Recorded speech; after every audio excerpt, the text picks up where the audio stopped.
but self-respect in every bite. Lightening the load, while less can mean so much more. The next shift was subtle, but crucial.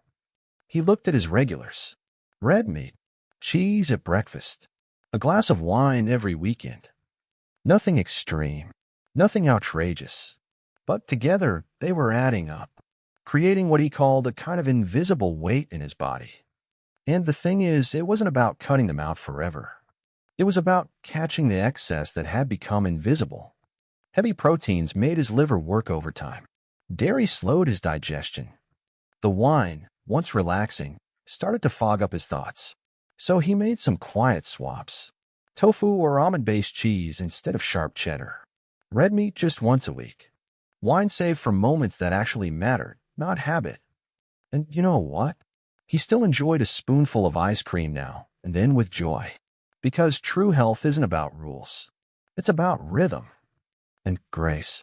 And in return, less inflammation, better digestion, fewer aches, clearer thoughts. Because the mind transforms too, when the body is honored. Gut feelings are real, and they shape how you live. Most people never hear this, but your gut is your second brain. It shapes how you feel, how you think, how you sleep. What you eat doesn't just affect your waistline, it affects your mood. Highly processed foods packed with additives, preservatives, chemicals don't just dull your energy. They disrupt your neurotransmitters, hijack your hormones, and leave behind a trail of frustration, fatigue, and fog. Charlotte learned this the slow way. After cutting sugar and leaning into fresh greens, herbal teas, and fiber-rich fruits, something shifted. Her sleep improved. Her mind cleared. And perhaps most surprisingly, her heart felt lighter. She described it like this: I didn't just feel better physically. I felt freer emotionally. She discovered what many still don't know. When the gut is treated with care, it becomes a source of serotonin, the brain's happiness chemical. And that, right there, is one of the most powerful, overlooked truths of aging well. Joy can be fed, literally, on a plate. The secret power of daily rituals. Aging well isn't a race against time. It's a dance with it. And dancing, as anyone knows, takes rhythm, patience, and a little practice. True, lasting health doesn't happen in dramatic moments. It blooms in tiny daily rituals. A morning walk before breakfast. Brewing tea in silence. Preparing a colorful meal slowly. Choosing each ingredient with care. These aren't just routines. They're messages to your brain. They whisper, you're safe. You're being cared for. You matter. And when the mind believes that, it relaxes. Anxiety softens. Breathing deepens. Sleep becomes easier. Matt felt this firsthand. After shifting his eating habits and exploring intermittent fasting, he created a new nighttime ritual. Every night before bed, he wrote down 3 good things from his day. Sometimes it was a light meal. Sometimes it was a warm conversation with a friend. Sometimes just sunlight on his skin. Or a pain-free evening. These quiet acts of gratitude began to reprogram his mind toward peace. And no, it wasn't spiritual fluff. It was neuroscience. Learning to listen before the body starts screaming. Your body speaks. Always has. But we spend most of our lives trying to drown it out. With pills. With sugar. With distractions. Aging well means learning a new language. The language of sensation. Of signals. It's knowing the difference between tired and drained. Between stiffness and inflammation. Between aging and imbalance. Charlotte learned this the hard way. For years, she battled migraines, assuming they were just part of getting older. But then she noticed a pattern. Every time she overdid the dairy, the headache followed. She didn't need more medicine. She needed awareness. And that's something only experience can teach you. You don't have to wait for the breakdown to make a change. The magic of simplicity after 60. We live in a world of excess. Too much noise. Too much pressure. Too much. Everything. But your body after 60? It's craving the opposite. Less clutter. More clarity. Fewer ingredients. Deeper nourishment. Less guilt. More joy. That's the math of longevity. Willian, remember the dancer? He realized he didn't need a fancy fitness plan. He needed joy, rhythm, and movement. Charlotte didn't need expensive supplements. Just crisp greens, quiet tea, and solid sleep. Matt didn't need to eliminate everything. Just tweak the timing. Trust the process. And listen to his body's own wisdom. You don't have to do everything. Just start somewhere. It's a lot, I know. So many tips. So many changes. It can feel overwhelming. But the truth? You don't have to do it all. You just have to begin. Pick one thing. One habit. One swap. One walk. One choice. Maybe it's skipping sugar this morning. Maybe it's stretching before lunch. Maybe it's turning your dinner into a moment of presence. Whatever it is, start small. Celebrate it. Your body will notice, and it will respond, because it doesn't want perfection. It wants attention. It wants your care. And when it gets that, it gives you something extraordinary in return. Start with just one thing, a swap, a ritual, a single movement. Maybe it's cutting back on sugar. Maybe it's a 10-minute walk 3 days a week. Maybe it's trading white bread for oats. Whatever it is, begin small and celebrate every little win. Because your body notices. And it responds. Always. It doesn't crave perfection. It craves presence. It craves care.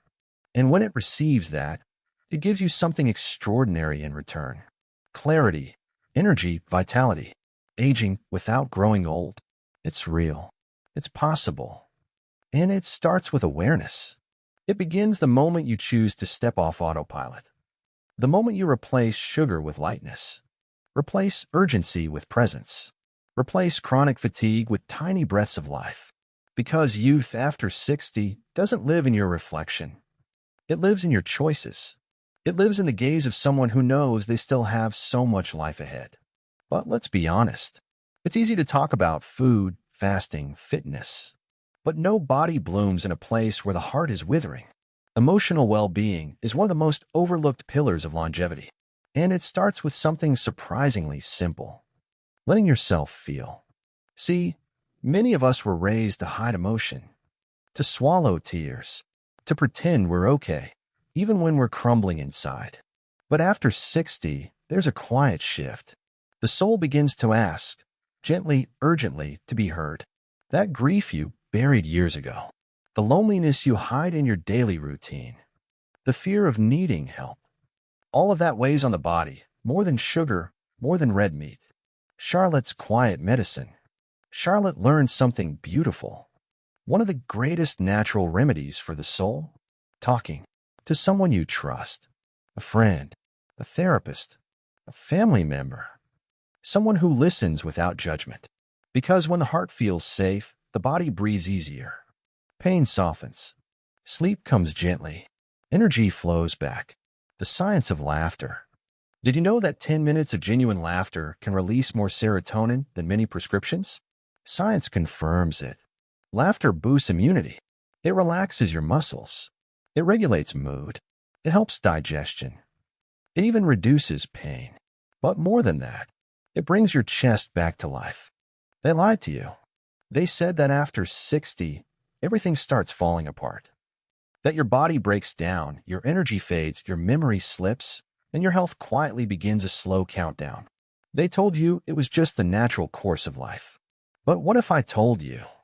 That's only true for people who keep living the same way they always did. Because there is another way, simpler, gentler, to move through this chapter with energy, ease, and vitality. A way that doesn't require overhauling your entire life. Just a few small changes that quietly wake up powerful youth-restoring systems inside your body. Systems that have been there all along, waiting patiently for you to turn the key. And no, this isn't about miracle creams, expensive supplements, or trendy diets. It's about building habits that are joyful, sustainable, that actually fit your life, and more than anything, honor the wisdom you already carry. Because aging well isn't luck. It's a conscious decision. Powerful choice. And today, you'll discover exactly where to begin. Wait, getting out of breath is a good thing. That was his first reaction. He laughed when he heard it. genuinely thought it was a joke. But here's the truth, yes it is. And not just good. Transformative. Turns out, getting a little winded, just slightly for a few minutes, activates one of the most powerful biological switches in the human body. Science calls it mild hypoxia. It happens when your body senses just a hint of oxygen shortage and kicks into gear. Not with panic, but with renewal. It starts repairing, recharging, rejuvenating. Just 10 minutes, 3 times a week. That's all it takes to flip the switch. And no, you don't need to join a gym or buy neon spandex. It could be a brisk walk, dancing in your living room like nobody's watching, taking the stairs with a little extra heart. What matters is this: the moment your breath shortens just enough, your body says, "Oh, we need to keep this person going. Let's upgrade everything." Blood flow improves. Your mitochondria, the tiny engines inside every cell, start firing more efficiently. Feel-good hormones kick in. And your brain? It gets sharper, clearer. Willian's 10-minute comeback. Willian was 67 when he gave it a try. He laced up his sneakers, picked out an old samba tune that reminded him of dance nights from decades past, and just moved. No pressure. No counting steps. Just 10 minutes of joy. 3 times a week. That's all. But the impact? He started sleeping better. Felt more present. Even his cranky knees stopped complaining. See, it's not about intensity. It's about consistency with joy. Your body wants to feel good. You just have to give it a reason. And this is just the first step. The pause that heals. How Matt discovered energy by doing less. Matt was 65 when he first heard the words intermittent fasting. He chuckled. Me? Skip meals. I wake up dreaming about toast and butter. But curiosity got the best of him. He decided to test it slowly, cautiously.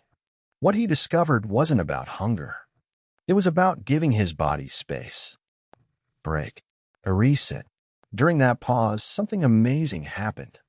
His body tapped into backup systems, started generating energy from stored fat, cleaned up old cells, flushed out toxins.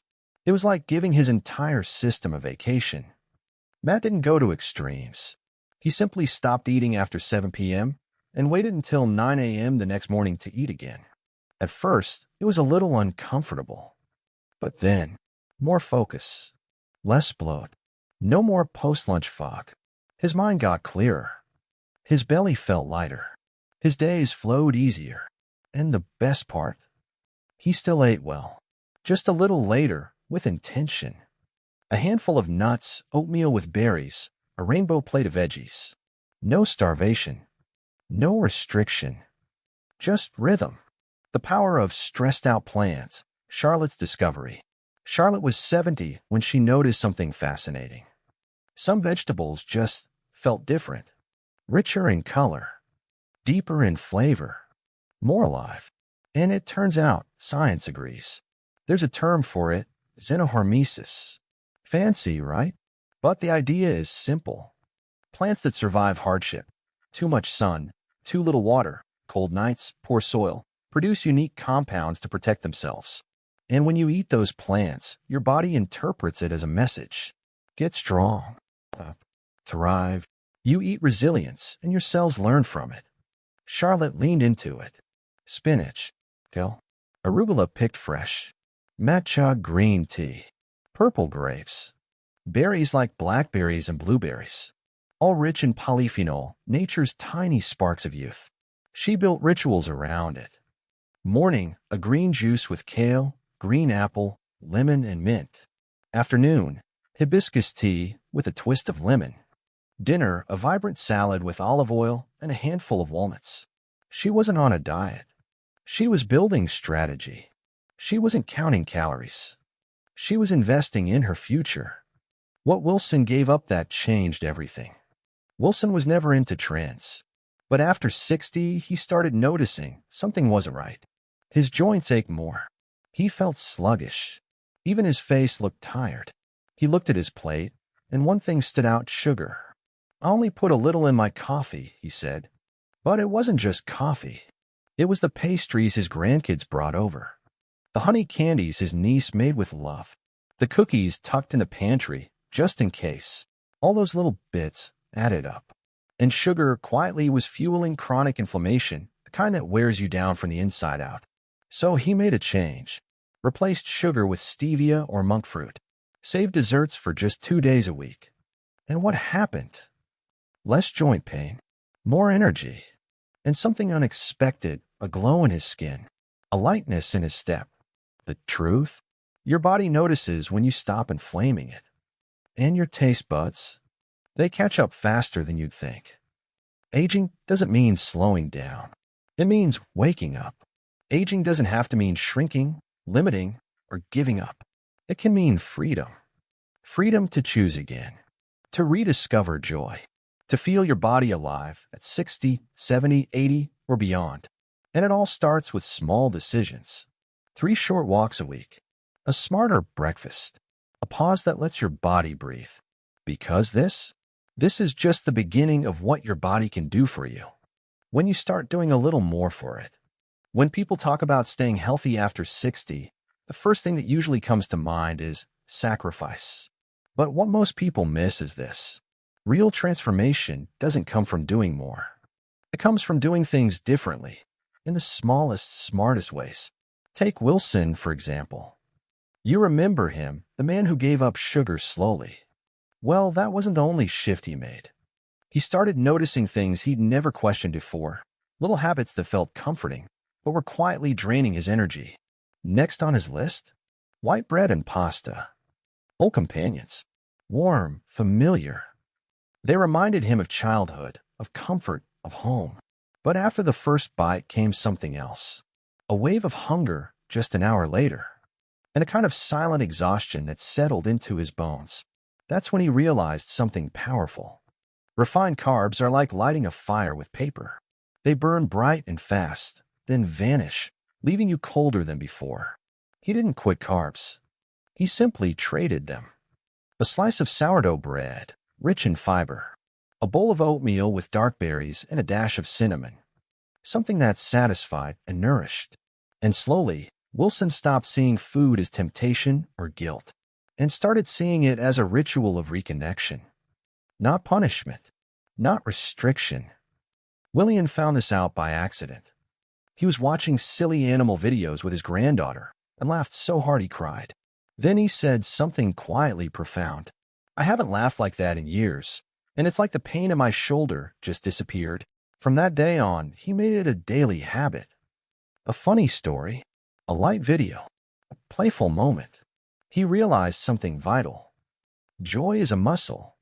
The more you use it, the stronger it becomes. Because real longevity, it isn't rigid. It's playful. It's curious. It knows how to laugh even at itself. Connection heals. The 80-year study that changed everything. There's a legendary study that followed hundreds of people for over 80 years. What determined who stayed healthy and happy late in life? Not diet, not exercise, not genetics. Relationships. The quality of human connection was the #1 predictor of longevity. Warm, genuine bonds acted like medicine, reducing risk of heart disease, boosting immunity, easing depression, and yes, even adding years to life. So here's the truth. Staying connected is an act of health. Whether you have many friends or just one, what matters is nourishing those connections. A phone call, a letter, a message, inviting a neighbor for tea. These little gestures, they're life-giving. Matt's social comeback. Matt was hesitant at first. He walked into the neighborhood community center unsure, uncomfortable. But what he found? Laughter, music, games, new friends.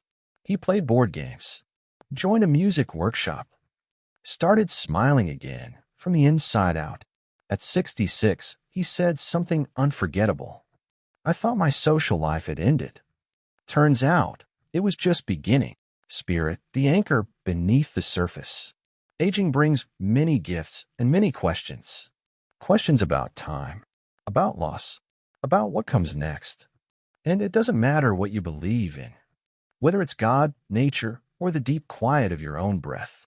Having a spiritual practice, whatever that looks like for you, grounds you. It eases transitions, softens grief, invites peace. Charlotte found hers in the early morning, walking barefoot through her garden at sunrise, breathing deeply, whispering her thanks, letting the breeze kiss her skin. That was her soul's medicine. It doesn't have to be complicated. It just has to feel real to you. That quiet sense of belonging, it lowers anxiety. It strengthens immunity. It builds emotional resilience. It becomes your inner anchor, holding steady when life shakes the outside. The most important shift of all, and maybe this, is the most powerful shift of all. Stop fighting time. Start making peace with it. Because when time is respected, it gives back.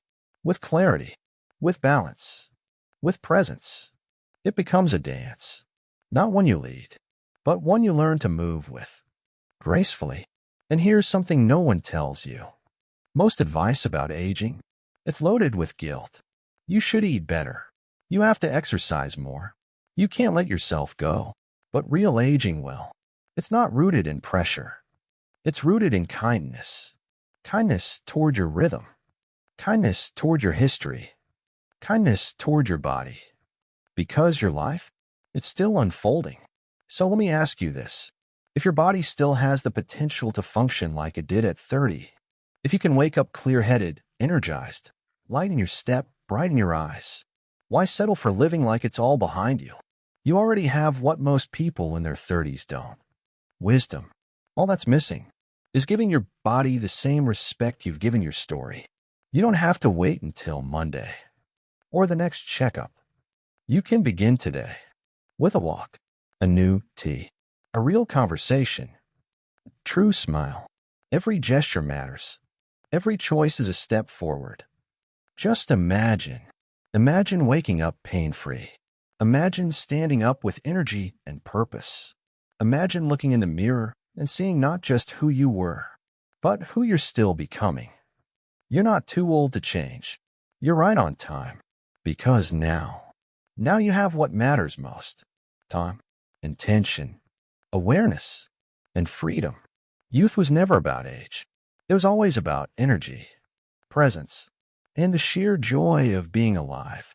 And that no one can take from you. So tell me, which of these ideas are you going to try first? Leave a comment. Send this to someone who needs it today. And hey, if this touched something in you, subscribe, hit the bell, and come with me on this journey of aging without growing old, with a young soul, a strong body, and a life that still has so much left to live.